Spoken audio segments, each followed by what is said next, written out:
Assalamualaikum warahmatullahi wabarakatuh.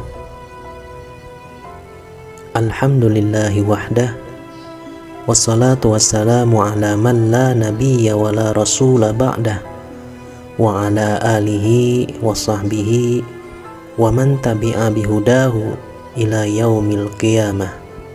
Amma ba'd. Segala puji hanya milik Allah semata. Salawat dan salam selalu tercurah kepada yang tidak ada nabi dan rasul setelahnya, kepada keluarga, sahabat, dan yang mengikuti petunjuknya hingga hari kiamat kelak. Ikhwatul iman, pada hari ini mari kita fokus pada topik yang kebanyakan orang malas untuk mendengarkannya, yaitu siksa kubur. Kita pasti sudah tahu bahwa semua makhluk hidup yang hidup di alam dunia ini, semua tanpa terkecuali akan mati. Allah berfirman, tiap-tiap yang berjiwa akan merasakan mati. Surah Al-Imran ayat 185.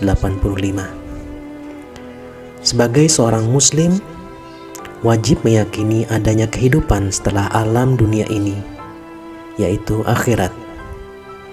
Dalam hal ini, kita akan fokus pada peristiwa di alam kubur. Salah satunya adanya fitnah atau ujian di alam kubur. Rasulullah SAW bersabda, "Wahai manusia, berlindunglah kalian dari siksa atau azab kubur. Sesungguhnya azab kubur itu benar adanya."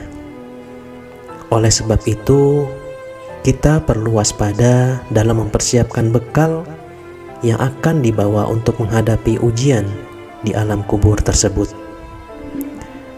Ada 3 hal atau golongan yang akan terpelihara dari fitnah dan siksa kubur. Yang pertama adalah orang yang mati syahid.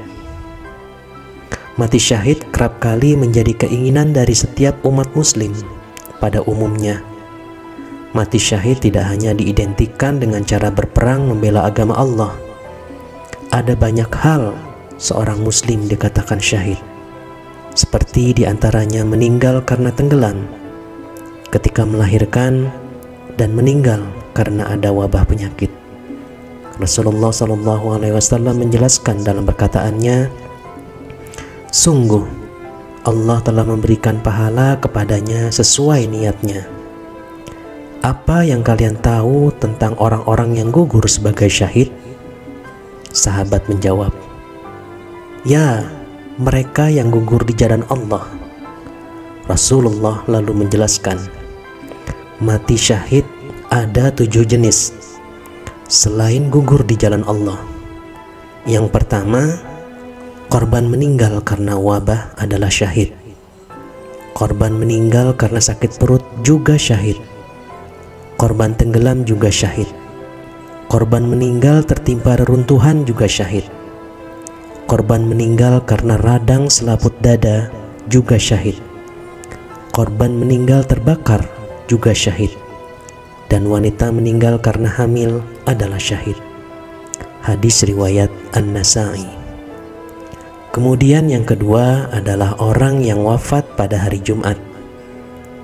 Hari Jumat adalah penghulu dari segala hari, dan sebagian tanda orang yang husnul khotimah adalah yang wafat pada hari Jumat. Rasulullah SAW bersabda, "Tidaklah seorang muslim mati di hari atau malam Jumat kecuali Allah menjaganya dari fitnah kubur." Hadis riwayat At-Tirmidzi. Hadis di atas memang masih diperdebatkan di sebagian ulama, namun tidak menjadi soal bagi kita semua, karena yang penting adalah kita mempersiapkan bekal dengan berupaya menjalankan kewajiban sebagai manusia dan menjauhi larangan-larangan dari Allah Subhanahu wa Ta'ala. Kemudian yang terakhir adalah menghafal surah Al-Mulk. Dari Abu Hurairah, dari Nabi sallallahu alaihi wasallam, beliau bersabda, ada suatu surat dari Al-Quran yang terdiri dari 30 ayat dan dapat memberi syafaat bagi yang membacanya sampai dia diampuni, yaitu Tabarakalladzi biyadihil mulku wa huwa ala kulli syai'in qadir, atau yang kita kenal dengan surat Al-Mulk. Hadis riwayat Tirmidzi nomor 2891, Abu Daud nomor 1400, dan Ibnu Majah nomor 3786. Sebagian besar para ulama memberikan catatan bahwa surat Al-Mulk tidak langsung menjadi penghalang dari azab kubur.